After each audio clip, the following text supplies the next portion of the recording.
The red warning lights flashed across the bridge of the New Horizons. Captain Lisa Brooks gripped her chair as the ship shook violently. Sparks flew from the control panels, and the smell of burning metal filled the air. "Report!" Lisa shouted. "Over the noise of alarms! Engine core is overloading!" Danny Walsh called from his station. The first officer's face was pale with worry. "We're losing power fast!" Down in the engine room, Jake Martinez wiped sweat from his face. The chief engineer looked at the massive power core that kept their ship running. Flames danced around the broken pipes and hot steam shot out in dangerous bursts. "I have to reroute the power manually," Jake said into his radio. "It's the only way to stop the explosion." "Jake, wait for backup," Lisa's voice crackled through the speaker. "No time, Captain. This thing will blow in 5 minutes." Jake grabbed his tools and crawled toward the damaged power core. The metal was so hot, it burned through his gloves. He ignored the pain and kept working. A broken pipe suddenly burst, sending boiling fluid across his chest and arms. He screamed, but kept going. His shirt melted away and deep cuts opened on his skin where sharp metal scraped against him. Blood ran down his arms, but Jake's hands never stopped moving. He had to save his crew. The ship shook again, throwing Jake against a sharp edge.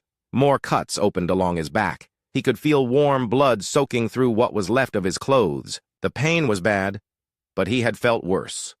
"Almost got it," he muttered, reaching for the final connection. With a loud click, the power rerouted. The dangerous red glow from the core slowly faded to a safe blue. The ship stopped shaking. Jake had done it, but now he was hurt bad. Burns covered his arms and chest. Deep cuts ran along his back and sides. Blood dripped steadily onto the floor. Jake sat down hard against the wall, breathing heavily. "Jake, are you okay?" Danny's voice came through the radio. "Yeah, I'm fine. Just a little banged up," Jake replied, looking down at his injuries. "Nothing too bad." Up on the bridge, Amy Foster ran toward the engine room with her medical kit. The ship's medic had seen plenty of injuries, but she was worried about Jake. "Captain," the communications officer Kate Miller said, "I'm getting a signal from an alien ship. They heard our distress call." Lisa looked at the main screen. A strange ship appeared, unlike anything they had ever seen. It looked like it was made of crystal and light. Beautiful colors moved across its surface. "They say they are the Zalari," Kate continued. "They want to help us. They have doctors on board."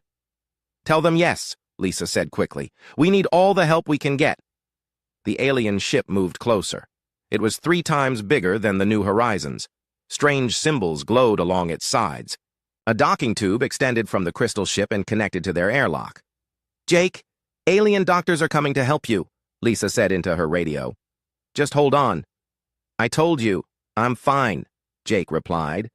He was still sitting against the wall, pressing a torn piece of his shirt against a particularly deep cut. "Really, it's hardly bleeding anymore." The airlock opened with a soft hiss. 3 tall, thin creatures stepped through. They looked like they were made of living crystal. Their bodies sparkled with inner light, and they moved very carefully, as if they were afraid of breaking. The leader wore what looked like medical equipment. She had 4 arms and eyes that changed color from blue to purple. When she spoke, a small device on her chest translated her words. "I am Dr. Zethara," the alien said in a musical voice. "We heard your distress signal. Where are the injured?" Amy Foster met them at the airlock. "Thank you for coming. Our engineer is hurt pretty bad. He's in the engine room." Dr. Zethara's eyes turned bright red with alarm. "How severely injured? Are they still alive?" "Oh, yes, he's conscious and talking," Amy said. "He says he's fine, but I want to check him anyway."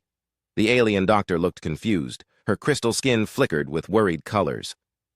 "If he is severely injured but still conscious, this is very concerning. We must hurry." They rushed through the corridors to the engine room. Amy opened the door and Dr. Zethara stepped inside. She took one look at Jake sitting against the wall and let out a horrified sound that her translator couldn't handle. Jake was covered in blood. His shirt was mostly gone, showing deep burns across his chest. Long cuts ran down his arms, still bleeding slowly. His face was dirty and sweaty, but he looked up and smiled when he saw them. "Hey there, Doc," Jake said cheerfully. "Thanks for coming, but I'm really okay."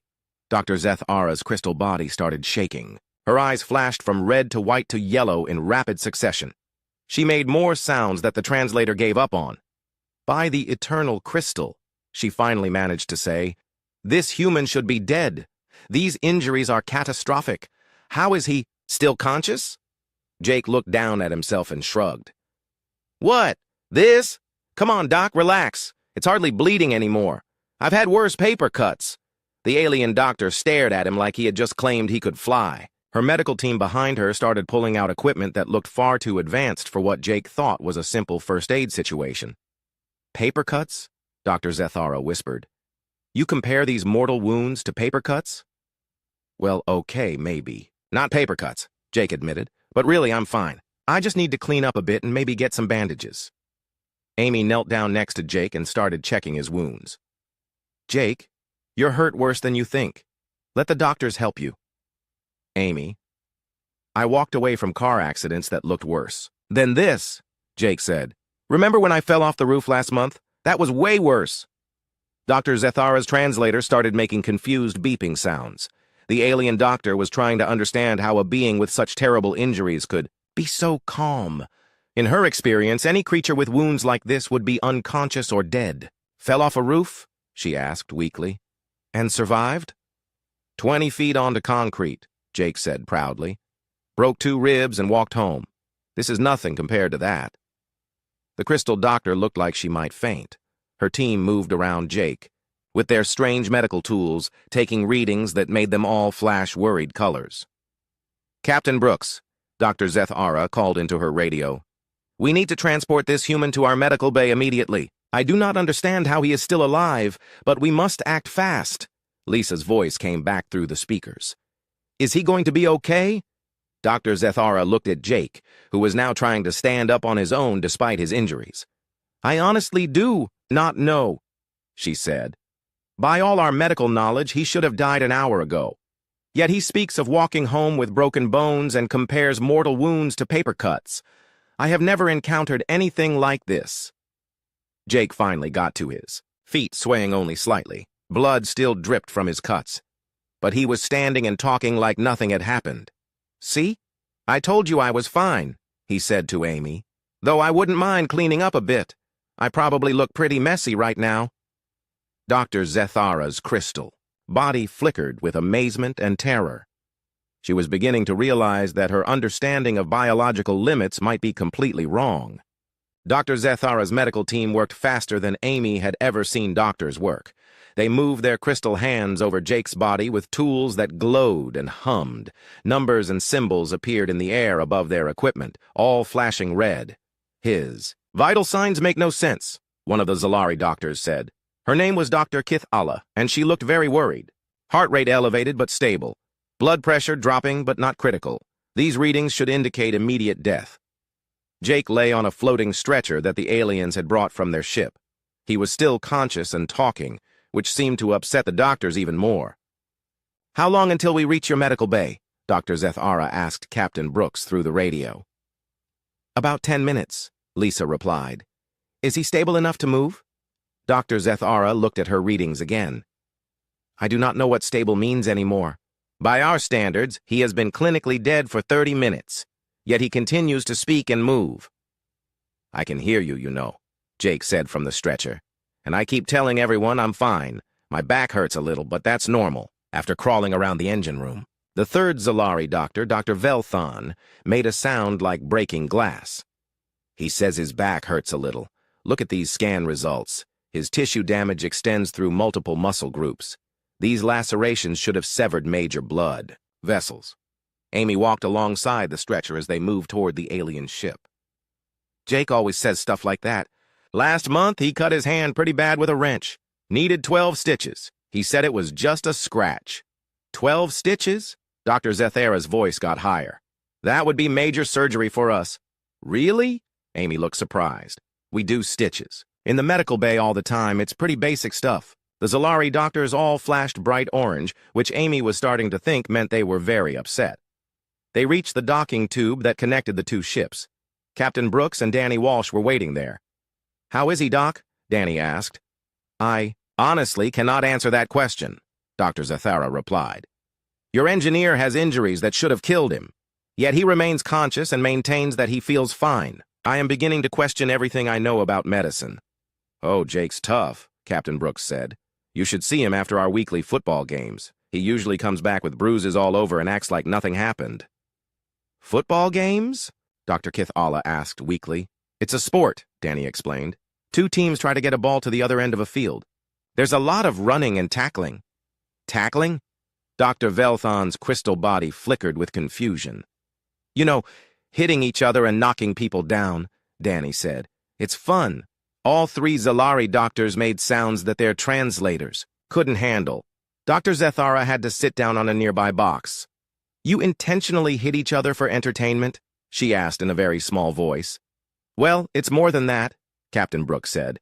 "There's strategy and teamwork, but yeah, there's hitting involved." Jake raised his head from the stretcher. "I scored 3 touchdowns in our last game. Took some pretty good hits, too. Nothing like this, though." He gestured at his current injuries. "This is just from work." Dr. Zethara looked like she might have a breakdown. "You engage in combat sports regularly and consider industrial accidents minor inconveniences?" "Combat sports?" Jake laughed, then winced as the movement pulled at his cuts. "Doc, football isn't combat. You want combat sports, you should see boxing or mixed martial arts. Now those guys know how to take a beating." The alien doctors all started flashing red and orange at the same time. Dr. Kithala had to lean against the wall. "There are worse forms of recreational violence?" Dr. Zethara whispered. Amy nodded. "Oh, sure. My brother does rock climbing. He falls and gets scraped up all the time, says it builds character." "Your people intentionally place themselves in situations where falling and injury are expected outcomes?" Dr. Velton asked. "Well, when you put it like that, it sounds bad," Amy said. "But it's really fun. The danger is part of what makes it exciting." Jake tried to sit up on the stretcher. "I used to go skydiving before I joined the ship's crew. That was a real rush." "Skydiving?" Dr. Zethara's translator started making error sounds again. "You jump out of flying vehicles," Captain Brooks explained helpfully. "With a parachute, of course. Usually." "Usually?" all three Zalari doctors said. "At once. Sometimes people do it without parachutes," Danny added. "Base jumping, wingsuit flying, that kind of stuff. Extreme sports are pretty popular back on Earth." Dr. Zethara stood up suddenly. "Stop. Please stop talking. I need to process this information." She walked a few steps away from the group, her crystal body flickering through different colors rapidly. The other Zalari doctors gathered around her, making musical sounds that the translators couldn't interpret. Kate Miller jogged up to them. "Captain, I just got word from the bridge. We have a small hull breach in Section 7. Nothing major, but Ryan got a piece of metal in his leg pulling out the debris." "How bad?" Amy asked, reaching for her medical kit. "He says it's nothing. Just a flesh wound. He's still working on the repairs." Dr. Zethara spun around. "Another human is injured and continues working?" "It's just a cut on his leg," Kate said. "Ryan's had worse. Remember when he broke his nose in that bar fight on Station 12? He finished his drink before going to the medical bay." The Zalari doctors all sat down at the same time. "Bar fight?" Dr. Kithala asked weakly. "Recreational combat with strangers," Captain Brooks explained. "Not really legal, but it happens sometimes." Jake managed to sit up completely on the stretcher. "That was a good fight. Ryan took on 3 guys and won. He was so proud of that black eye." "He was proud of being injured?" Dr. Velthon's voice was barely audible. "Well, yeah, it showed he didn't back down," Jake said. "Plus, black eyes look pretty cool for a few days." Dr. Zethara made a sound like crystal wind chimes breaking. "Your species considers visible injuries to be aesthetically pleasing?" "Sometimes," Amy said. "Scars can look pretty tough. My dad has this great scar on his arm from when he was in the military. He loves telling the story about how he got it." "Your father enjoys recounting traumatic injury experiences?" Dr. Kithala asked. "Oh, it wasn't traumatic," Amy laughed. "He got it saving 3 other soldiers during a battle. He's real proud of it, says it reminds him of what's important." The Zalari doctors looked at each other with expressions that clearly meant they were having some kind of crisis. "Let me understand this," Dr. Zethara said slowly. "Humans regularly engage in dangerous activities for pleasure. You participate in combat sports as entertainment. You intentionally place yourselves in situations where injury is likely. You continue working while wounded. You are proud of scars and enjoy telling stories about how you received them. That about covers it, Captain Brooks said. Though when you list it all like that, it does sound a bit crazy. A bit crazy? Dr. Velthan stood up unsteadily. Your entire species appears to be actively seeking ways to harm yourselves. Jake shrugged, which made him wince again. Life's boring if you don't take a few risks. Besides, what doesn't kill you makes you stronger, right? All three Zalari doctors flashed bright white and made no sound at all. Did we break them? Danny asked quietly. Dr. Zeth-Ara took several deep breaths and seemed to pull herself together. No, we are simply adjusting our understanding of biological possibilities. Your engineer needs treatment, regardless of how casual he is about his condition. They moved through the docking tube into the alien ship. The corridors were beautiful, made of the same crystal material as the Zalari themselves. Soft light moved through the walls like water. This is amazing, Jake said, looking around from his stretcher. How do you build with crystal like this? Very carefully, Dr. Zeth-Ara replied. Any impact or stress can cause catastrophic structural failure. We must be extremely gentle with everything in our environment. Jake nodded thoughtfully. That makes sense. Different worlds, different ways of doing things. On Earth, we build stuff to take a beating. Our cities get hit by storms, earthquakes, all sorts of disasters.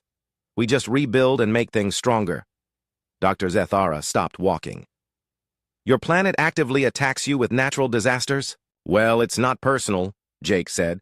But yeah, Earth can be pretty rough. Hurricanes, tornadoes, floods, fires, earthquakes. You learn to deal with it.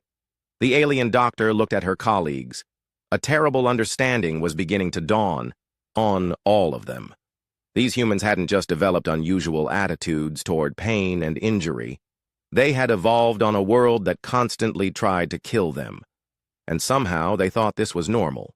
The Zalari medical bay looked like the inside of a giant jewel. Soft lights moved through crystal walls, and everything seemed to glow with its own inner light. Jake lay on a bed that floated in the air, surrounded by medical equipment that hummed quietly. Dr. Zeth-Ara studied the human medical files that Captain Brooks had given her. She read each entry with growing amazement and horror.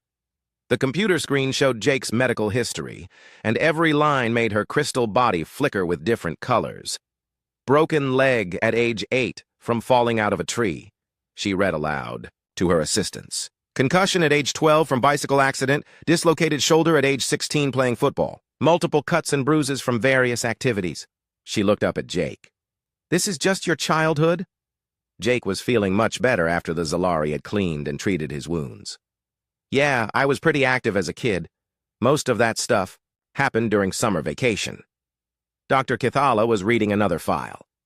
This human named Ryan Cooper has been injured 43 times in the past 5 years. Broken bones, cuts, burns, and something called food poisoning. How does one become poisoned by food? Oh, that happens sometimes, Jake explained. Bad restaurants, food left out too long, that sort of thing. You get sick for a day or two and then you're fine. You regularly consume potentially toxic substances? Dr. Velthan asked. Well, we try not to, Jake said. But mistakes happen. Plus, some food is supposed to be a little dangerous. Ever heard of hot sauce? The hotter the better, I always say. Dr. Zeth-Ara pulled up another file. What is hot sauce? It's made from peppers. That burn your mouth, Jake said happily. The really good stuff makes you sweat and your eyes water. There's this one sauce called Devil's Breath that's so hot it can actually hurt you if you eat too much. And you consume this voluntarily? Dr. Kithala's voice was very quiet. For fun, Jake confirmed. We have contests sometimes to see who can eat the hottest food. I came in second place last time. The winner had to drink milk for an hour afterward. All 3 Zalari doctors sat down at the same time. Kate Miller entered the medical bay carrying a small bag. Jake, I brought you some things from your quarters. Thought you might want them while you recover. Thanks, Kate, Jake said. What did you bring? Kate opened the bag and pulled out a bottle. Your vitamins, some energy bars, and this. She held up a small bottle with a skull and crossbones on it. Dr. Zeth-Ara nearly fell off her chair. That symbol indicates deadly poison. Oh, this? Kate looked at the bottle. It's just aspirin, for headaches and stuff, though I guess you're not supposed to take too many at once. You consume marked poison for medical purposes? Dr. Velthon whispered. Jake sat up a little straighter. Aspirin isn't really poison. Well, I mean, too much of anything can hurt you. Even water can kill you if you drink way too much. Dr. Zethara's translator started making error sounds again. Water, the substance necessary for life, can also cause death? Sure, if you drink like 5 gallons at once, Kate said. But you'd have to really work at it. Same with aspirin. You'd have to eat the whole bottle to have problems. The whole bottle contains enough of this substance to cause death? Dr. Kithala asked. Well, yeah, but who would do that? Jake said. That would be stupid. You just take 1 or 2 pills when your head hurts. Dr. Zethara was reading the bottle's label through a scanner. The recommended dosage is just below the toxic threshold. You regularly consume nearly poisonous amounts of this substance to treat minor discomfort? When you put it like that, it sounds bad, Kate admitted. But it works great. Better than suffering with a headache all day. Captain Brooks's voice came over the communication system. Kate, can you ask our new friends about their home world? We're curious about where they come from. Kate looked at the Zalari doctors. The captain wants to know about your planet. What's it like? Dr. Zethara seemed grateful for the change of subject. Zethara Prime is a beautiful world. The surface is covered in crystal formations that grow naturally. The weather is always calm and peaceful. The temperature never changes more than a few degrees. Sounds nice, Jake said. Probably pretty quiet, too. Very quiet, Dr. Velthon agreed. Loud sounds can damage our crystal structures. We speak softly and move carefully to avoid any harm to our environment or ourselves. Kate nodded. That makes sense. Earth is pretty different. We get storms that are so loud they can break windows. And the weather changes all the time. How much does your weather change? Dr. Kithala asked. Well, in winter it can be 40 degrees below zero, and in summer it might be over 100 degrees, Kate said. That's in the same place, just different times of year. The Zalari doctors all flashed bright red. Your planet's temperature varies by 140 degrees? Dr. Zethara asked weakly. More than that in some places, Jake added. I grew up in Minnesota. Winter was brutal. Summer wasn't much better. You learn to deal with it. How do you survive such extreme variations? Dr. Velthon asked. Clothes mostly, Kate said. Heavy coats in winter, light shirts in summer, air conditioning and heating help too. Dr. Zethara looked confused. You artificially modify your environment to survive your planet's natural hostility? Sure, Jake said. What else would we do? Just freeze to death? We simply do not live in areas where the environment is dangerous, Dr. Kithala explained. If a region becomes unsafe, we move somewhere else. Kate and Jake looked at each other. But then where would you live? Kate asked. Earth has dangerous weather everywhere. Hurricanes on the coasts, tornadoes in the middle, earthquakes and fires in the west, blizzards in the north. There's no completely safe place. Your entire planet is hostile to life? Dr. Zethara whispered. Well, hostile is a strong word, Jake said. It's just challenging. Keeps you on your toes. And you remained there voluntarily? Dr. Velthon asked. It's our home, Kate said simply. You adapt to where you live. Humans are pretty good at adapting. Dr. Zethara was taking notes on everything. Tell me about your adaptations. How do humans survive in such conditions? Jake thought for a moment. Well, we're pretty tough, I guess. We heal fast, we can handle temperature changes, we don't break easily. Our bodies are built to take some punishment. What about mentally? Dr. Kithala asked. How do you cope with constant danger? You just get used to it, Kate said. When bad stuff happens, you deal with it and move on. No point in worrying about things you can't control. We have a saying, Jake added. What doesn't kill you makes you stronger. Going through tough times teaches you how to handle worse times. Dr. Zethara looked at her notes. So humans actively seek out challenging experiences because you believe they provide benefits? Sometimes, Kate said. Like sports and adventure activities, but mostly we just don't. Let challenges stop us from doing what we want to do. For example, Jake said, I knew being an engineer on a spaceship was dangerous. Explosions, radiation, mechanical accidents. But I wanted to explore the galaxy. so I learned how to fix things and keep people safe. You chose a dangerous profession knowing the risks? Dr. Velthan asked. Sure, someone has to keep the ships running. Might as well be someone who doesn't mind getting their hands dirty. Amy Foster entered the medical bay carrying her medical kit. How's our patient doing? Much better, Jake said. These doctors are amazing. I feel like I could get back to work right now. Amy checked Jake's injuries and nodded approvingly. The healing is incredible. These cuts would have taken weeks to close up this much with our equipment.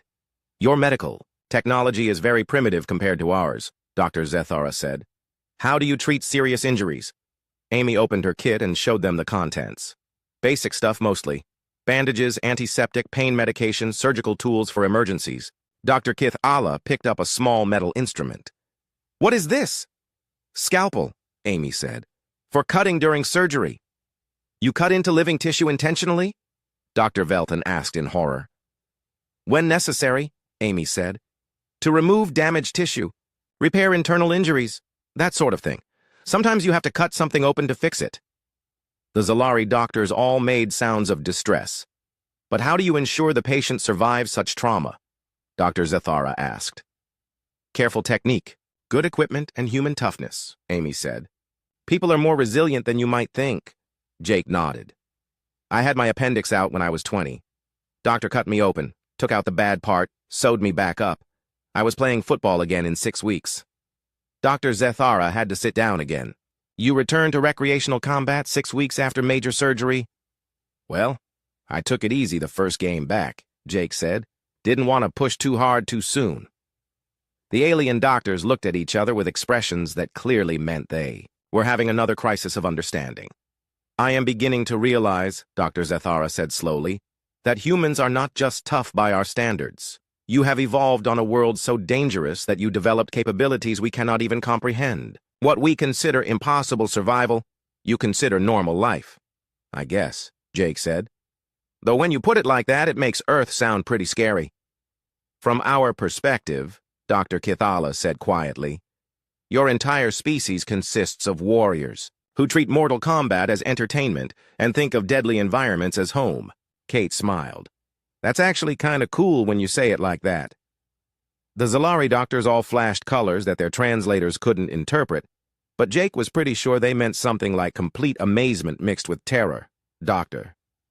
Zathara spent the next few hours studying everything she could find about Earth and human history. The Zalari had connected their computers to the New Horizons database, giving her access to thousands of human records, stories, and medical files.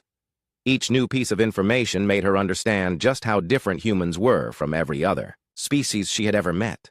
Listen to this, she said to her assistants as they monitored Jake's continued healing. Earth has active volcanoes that spew molten rock. Humans build cities near them anyway. Dr. Keith Allah looked up from her own reading. I found records of something called extreme weather events, hurricanes with winds over 200 miles per hour. Humans call them natural disasters, but they do not abandon the affected areas. They rebuild in the same locations. That makes no sense, Dr. Velthan said. Why would they return to places where such events are likely to happen again? Jake, who was now sitting up and feeling much better, overheard them. Because that's where our homes are. You can't just run away every time something bad might happen. Besides, most of the time the weather is fine. Most of the time, Dr. Zathara repeated. You accept occasional catastrophic events as normal? Well, we try to be prepared, Jake said. Weather forecasts, emergency supplies, evacuation plans. You learn to roll with the punches. Dr. Zathara pulled up another file. I am reading about human recreational activities. Mountain climbing, where humans deliberately ascend dangerous peaks in conditions that could easily kill them. Oh, mountain climbing is great, Jake said enthusiastically. I've done some rock climbing myself. There's nothing like the feeling of reaching the top after a hard climb. But the risk of falling? Dr. Kithala asked. That's what ropes and safety gear are for, Jake replied. Though some people do free climbing without ropes, that takes real skill and courage. All three Zalari doctors flashed alarmed colors. People climb without safety equipment voluntarily? Dr. Velthan whispered. Sure. The danger is part of what makes it exciting, Jake said. If it was completely safe, it wouldn't be as much of an accomplishment. Captain Brooks entered the medical bay. How's our patient doing, Doc? Physically, he is healing at a rate I would have considered impossible yesterday, Dr. Zathara replied. Mentally, I am discovering that all humans may be equally impossible. What do you mean? Lisa asked. Dr. Zathara gestured at her computer screens. I have been reading about human history and culture. Your species appears to actively seek out danger and hardship. She pulled up a historical document.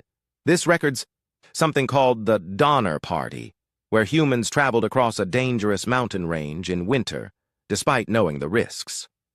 Oh, that was a sad story, Lisa said. They got trapped by snow and some of them died. But people learned from their mistakes and found better routes. They found better routes and continued making the dangerous journey? Dr. Kithala asked. Sure. The California gold rush brought thousands of people across those mountains. They just got better at it. Dr. Zathara shook her head. Here is another record. Humans built a machine called the Titanic, which they knew could sink. When it did sink, killing over 1,000 people, they built more ships and continued crossing the dangerous ocean. Well, they made the ships safer after that, Jake said. Better lifeboats, more safety procedures. You learn from accidents and improve. But you do not stop the dangerous activity? Dr. Velthan asked. Why would we stop? Lisa said. Ocean travel connects the world. The benefits outweigh the risks. Dr. Zathara pulled up more files. Sports where humans deliberately hit each other. Motorcycle racing where high-speed crashes are common. Something called base jumping, where people leap from high places with small parachutes. Those are just hobbies, Jake said. People do them for fun in their free time. For fun, Dr. Zathara repeated slowly. You risk serious injury and death for entertainment. Not everyone does that stuff, Lisa said. But some people like the thrill. There's something special about pushing your limits and testing yourself. Ryan Cooper limped into the medical bay, his leg wrapped in a bandage. Hey, Jake, heard you had some excitement in the engine room.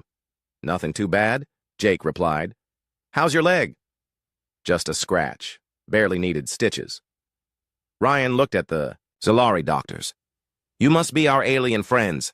Thanks for helping out. Dr. Zathara scanned Ryan's injured leg. That wound is 6 inches long and 1 inch deep. You required 12 stitches. How is this barely anything? Ryan shrugged. I've had worse. Remember when I got that bottle broken over my head in that bar fight? That needed 23 stitches. You have been in multiple bar fights? Dr. Kithala asked weakly. Just a few. Sometimes things get out of hand when people drink too much. No big deal. Dr. Zathara looked at her scanner readings. Alcohol. I have been reading about this substance. It is literally a poison that humans consume voluntarily. Hey, alcohol isn't that bad in small amounts, Ryan said. A beer or two after work never hurt anyone. The files indicate that alcohol can cause liver damage, impaired judgment, and addiction, Dr. Velthan said. Sure, if you overdo it, Ryan admitted. But most people drink responsibly. Everything in moderation, right? Amy Foster joined the group. What are we talking about? Human consumption of toxic substances, Dr. Zathara said. I have discovered that humans regularly ingest alcohol, caffeine, capsaicin, and various other chemicals that would be considered dangerous by most species.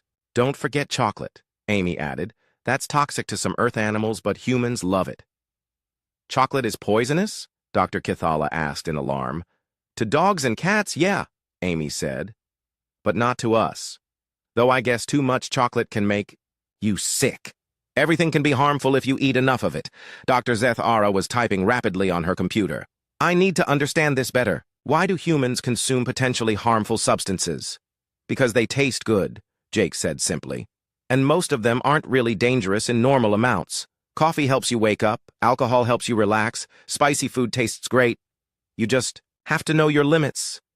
Know your limits, Dr. Zathara repeated. This implies that humans regularly test the boundaries of what their bodies can handle. I guess we do, Lisa said thoughtfully. We like to see what we're capable of. Push ourselves to be stronger, faster, tougher. Danny Walsh entered the medical bay. Captain, we're getting close to Kepler Station. They're asking about our alien guests. Tell them we have 3 very helpful doctors who saved our engineer, Lisa said. Speaking of which, Jake said, standing up carefully, I should get back to work. Those repairs won't finish themselves. Absolutely not, Dr. Zathara said firmly. You have suffered major trauma and need rest. But I feel fine, Jake protested. Look, I can move around no problem. He took a few steps to demonstrate. The Zalari doctors watched in amazement as Jake moved normally despite injuries that should have left him bedridden for weeks. This is impossible, Dr. Velthan said. His tissue damage was severe just hours ago. Amy checked Jake's wounds. The healing is remarkable. It's like he has accelerated cellular regeneration. All humans heal this quickly? Dr. Kithala asked. Pretty much, Amy said. Some faster than others, but yeah, we bounce back from injuries pretty well. Dr. Zathara sat down heavily. I am beginning to understand something terrible and wonderful. Humans did not evolve to be peaceful beings on a gentle world. You evolved to survive on a planet that constantly tries to kill you. Earth isn't that bad, Jake said. Your planet has weather that varies by hundreds of degrees. Natural disasters that destroy entire cities, predators that hunt other creatures, diseases that spread between individuals, toxic plants and animals, volcanoes and earthquakes and storms. Dr. Zathara's voice got higher with each item on her list. Yeah, so, Ryan said. That's just life. You deal with it. You deal with it, Dr. Zathara repeated. Any one of those conditions would make a planet uninhabitable to most species. You have all of them and consider it normal. When you put it like that, Earth does sound kind of rough, Danny admitted.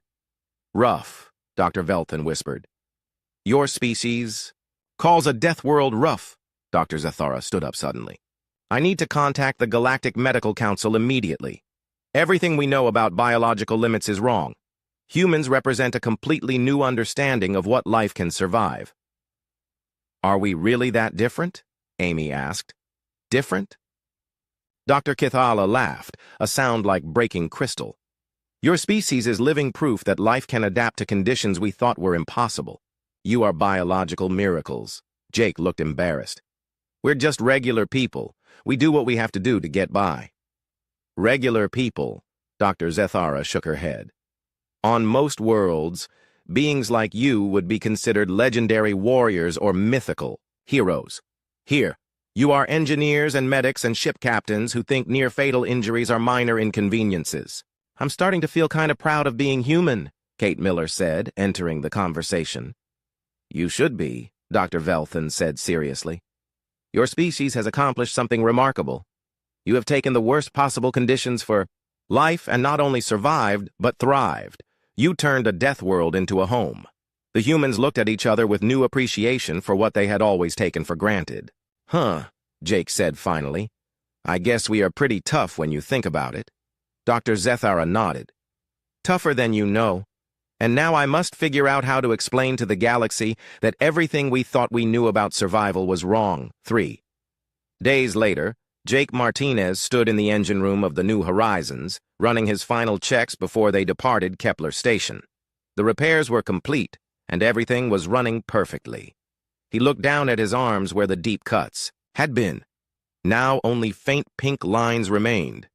Amazing, he said to himself, flexing his fingers.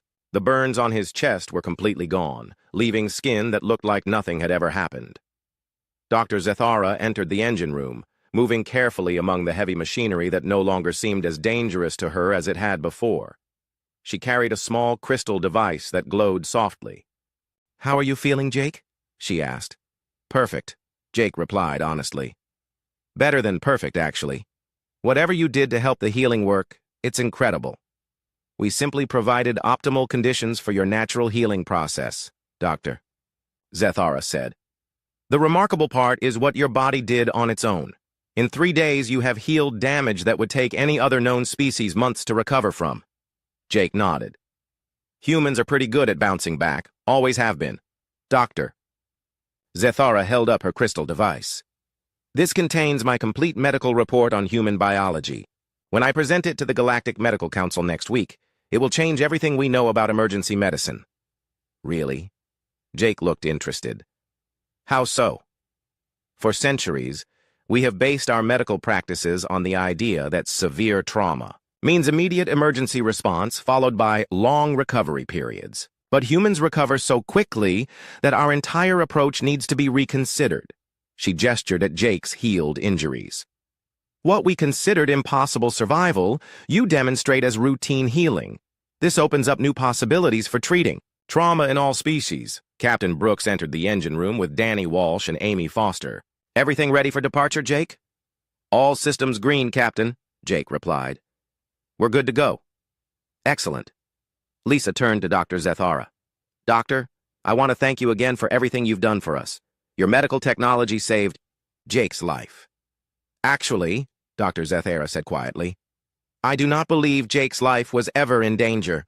His injuries, while severe by our standards, were well within human survival parameters. We simply helped optimize his natural healing process. Amy looked surprised. You mean he really was going to be okay? By human standards, yes, Dr. Zethara confirmed. Though I did not understand this at the time. Your species has taught me that our definition of life-threatening may need significant revision. Kate Miller's voice came over the communication system. Captain, I'm getting a message from the Galactic Medical Council. They want to speak with Dr. Zethara about establishing some kind of research program. Dr. Zethara's crystal body flickered with excitement.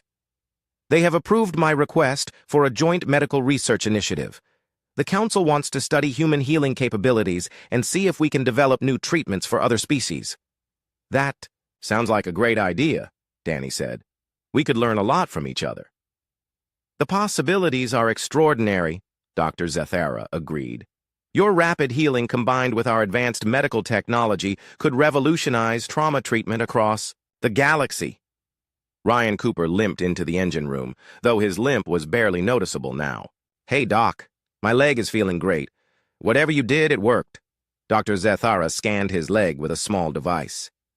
Complete tissue regeneration in 72 hours. Remarkable.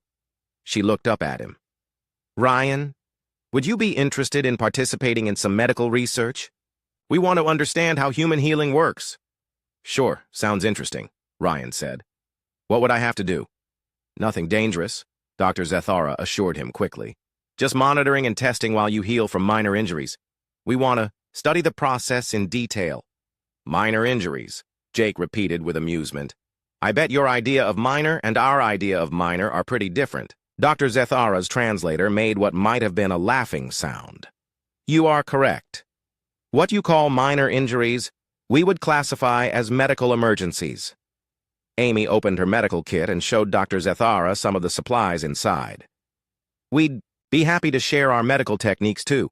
Basic field medicine, emergency surgery procedures, that sort of thing. Emergency surgery, Dr. Velthon said as he joined the group. I have been reading about this concept. Humans perform complex medical procedures under dangerous conditions with limited equipment. Sometimes you don't have a choice, Amy explained.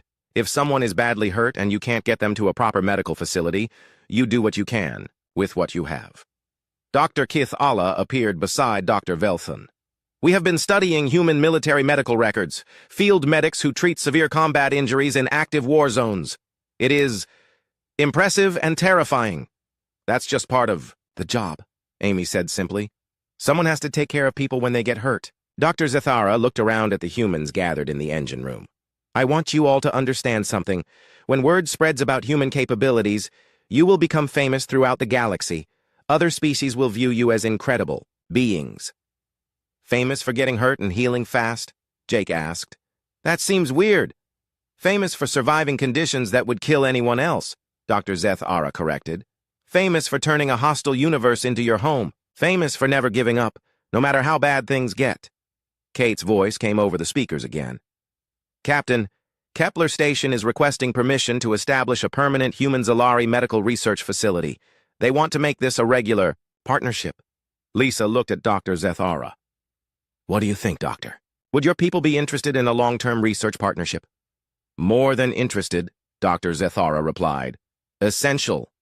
We have learned more about medicine in the past 3 days than in the previous 3 years.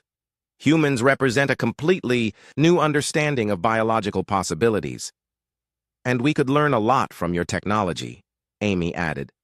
Your healing treatments are incredible. Dr. Zethara nodded. A true partnership. We provide advanced medical technology and research facilities.